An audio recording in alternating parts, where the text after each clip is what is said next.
Before I get into my commentary on the 2021 French Open, I have to say congratulations to Petra Martić for reaching the biggest semifinal of her career back in Rome 2021.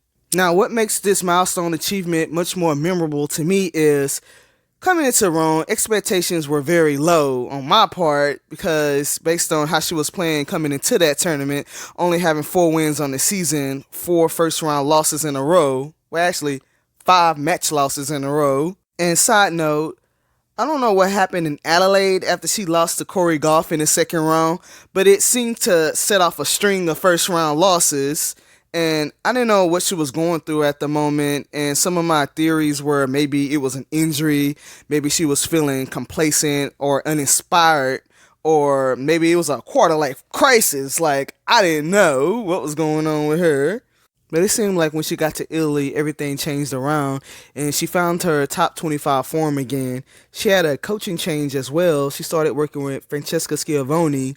Yeah, maybe that was inspiration enough, being inspired to play well in your coach's home country, I guess. Like Petra and Francesca, they didn't even practice together. All Francesca said to her was, "Petra, girl, you better get out there and get deep into this tournament. You ain't gonna have me looking like a trash coach in my own country." And on a side note, when Petra got that match point in the first round, I had to think all the way back to the last time I seen her get a match point. It took me a whole minute, like, damn, when the last time she had a match point? All the way back in the first round in Adelaide against Ludmila Samsonova? Yeah, I remember I did some live commentary on that match. Her troubles with breakpoint conversions, it's still happening. It's still going on. This has been my biggest issue with her for like the past 3 years now, with her being trash at converting break points. Like, that's gonna be, like I said before, that's gonna be on Petra Martić's grave. Rest in peace, Petra Martić, and she was trash at converting break points. Oh my God, Petra! I swear with this Petra Martić. What was she up like? She was up like. She was up like 4-1 in the set.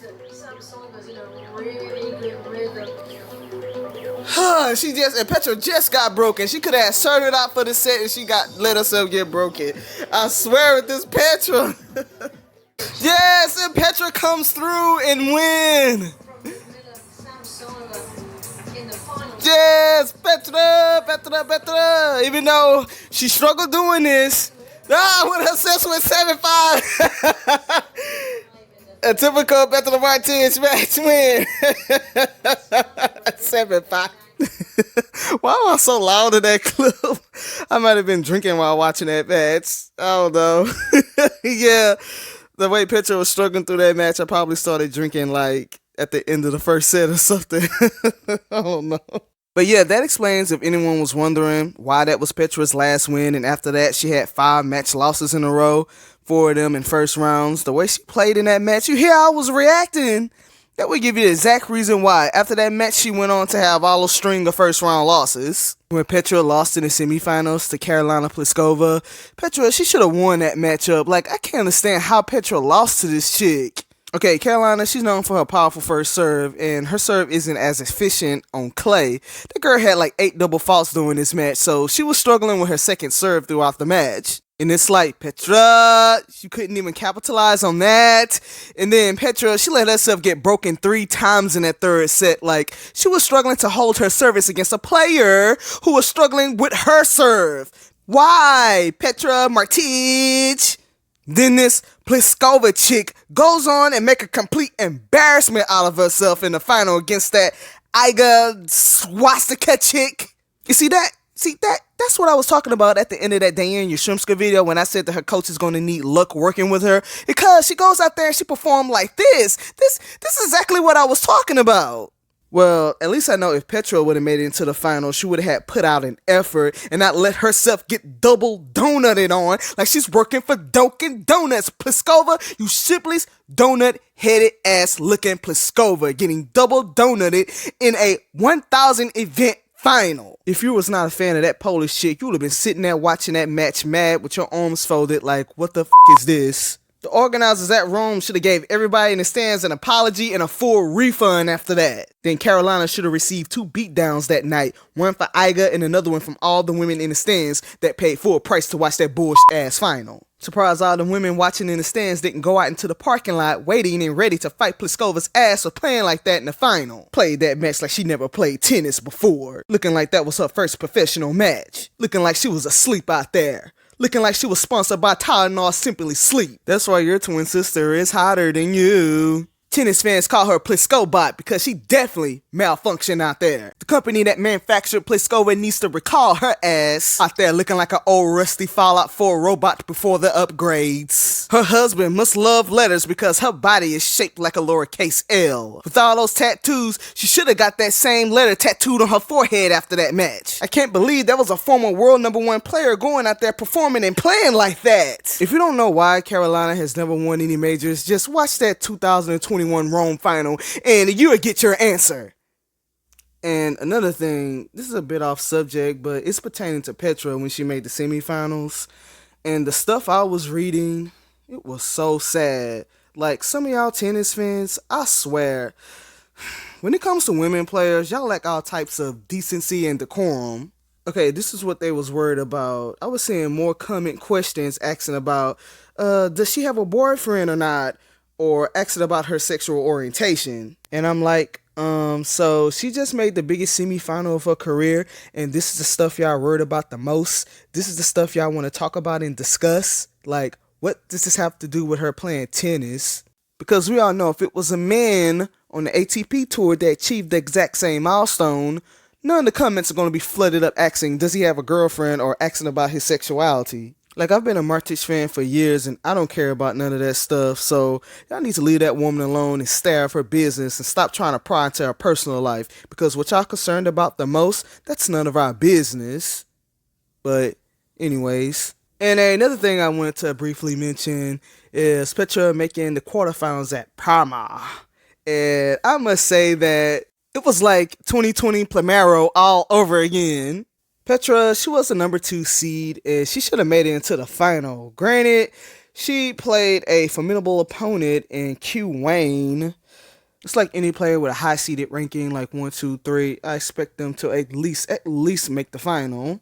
And she played Ludmila Samsonova again at this tournament, but this time she beat her in straight sets, which Petra mentioned in the Encore interview that she was happy to beat her in straight sets because the other times that they played, they were tough fought 3-setters. Before getting into my commentary on Petra Martić's first round match, I have to say that this is where it all started for me back in 2010, following the French Open, watching the French Open, and watching Francesca Schiavone and Samantha Stosur final. That was my very first slam final that I ever watched. And it would have been a pleasure to see everything come around full circle in 11 years.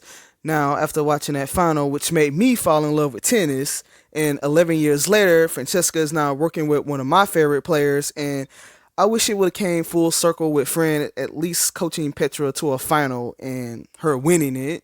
But watching this match, it felt like it was 2010 and I was 22 and reliving memories of watching that final again. So I was feeling very, very nostalgic during this match, and that's the only unique personal takeaway I got from this. And today is May 31st. It's a holiday here in the States, Memorial Day, and this is definitely a memorable match for me, so I'm feeling very reflective today.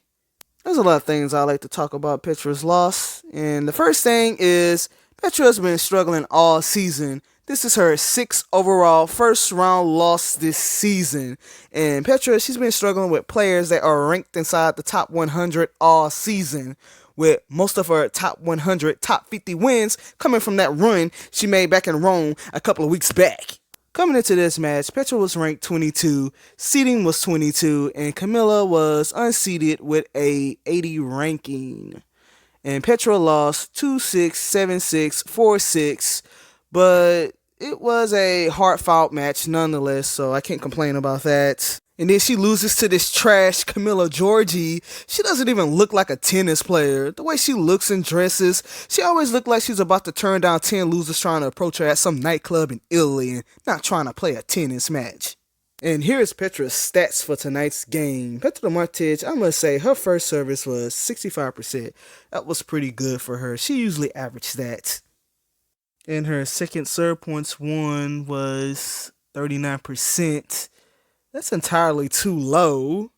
You see, when she was getting her first serve in, she was hitting aces. Like, she hit like 4 aces in that third set alone.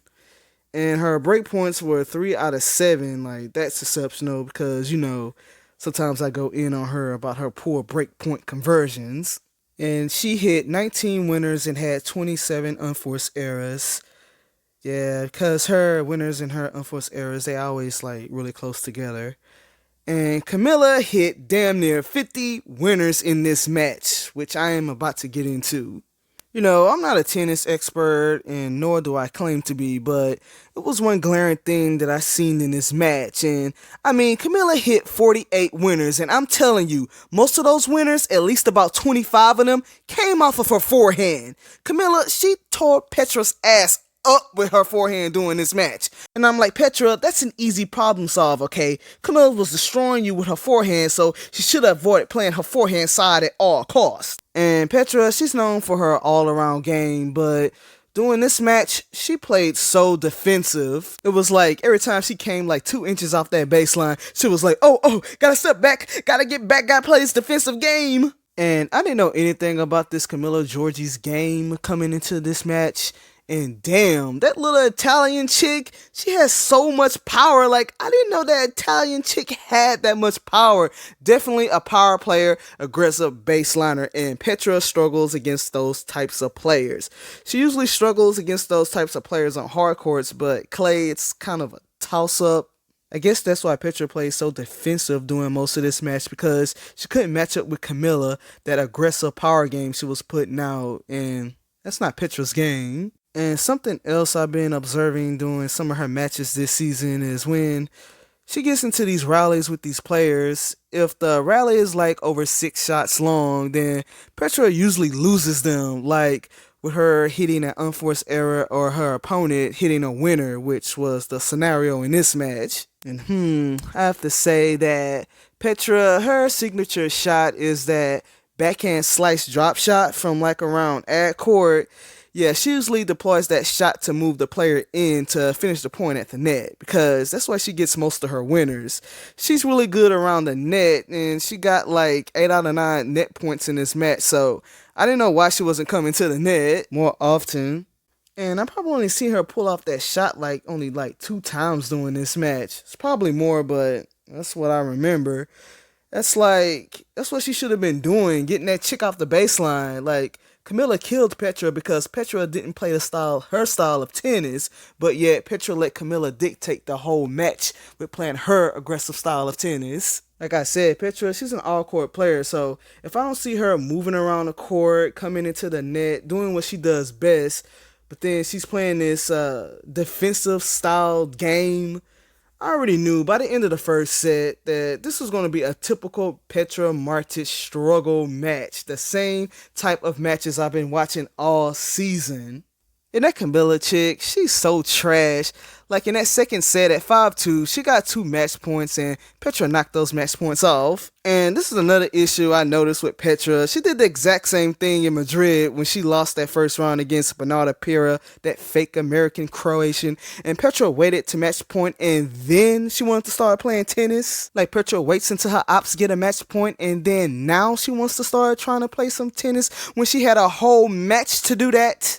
Then Petra played some comeback tennis, putting her Croat fighting spirit on display, coming from down 2 match points, 2-5 to take the set in the second set tiebreak 7-6, because typical Martić match, one of her sets has to be at least 7-5 or 7-6. And side note, when Petra came back from a match point down to take the second set, it reminded me of that 2020 Rome match against Yulia Punsneva. Yulia with a Y instead of a J, like her parents misspelled her name, Punsneva, when Petra came all the way back 1-5 in a match point to take the second set in the tiebreak 7-6.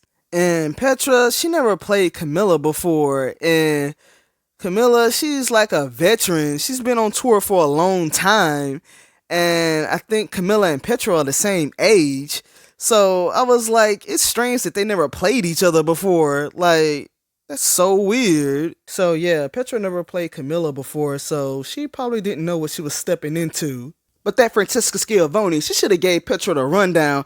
I'm pretty sure with her being Italian, she known Camilla's style of play, and I looked it up and Francesca played her twice on tour. She should have got Petra more prepared to let her know what she was walking into, so she didn't get ambushed and get blasted on like that. Like that scene in The Goodfellas with Tommy is led into that empty room and clapped up and killed.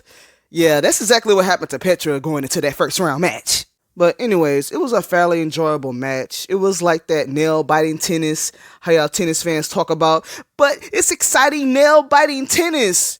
And I'm like, well, my nails are still intact, and exciting tennis to me is her winning in straight sets and not having to play comeback from behind tennis and getting results like this yet once again, losing in the first round of a major tournament, the second one this year.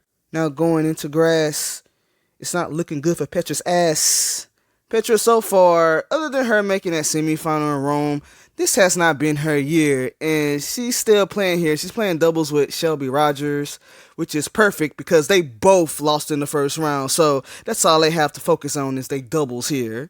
And they are a good pairing because they got to the quarterfinals in Madrid, but at the time of me recording this, they haven't played yet, and I'm happy Petra is playing doubles with an American, and that's the only time I would cheer for an American is when they're playing doubles with one of my favorite European players. Because at the moment, American women's tennis is not worth cheering for, and I don't care what y'all say. All Americans talk about is Serena and Corey Goff. That's it. I mean, outside of those two, American women's tennis is playing like trash. You can look inside any trash can, dumpster, receptacle, recycling bin, dumping, landfill, sewer, a kitchen sink, garbage disposal, and you will find American women's tennis in there.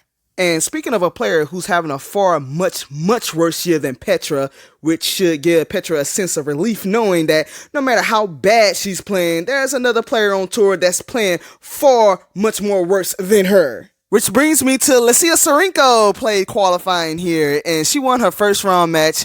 I watched some of her qualification match against that American chick, Danielle Lau, and what confused me about Lucia's walkover in the next round was when Lucia was playing Danielle,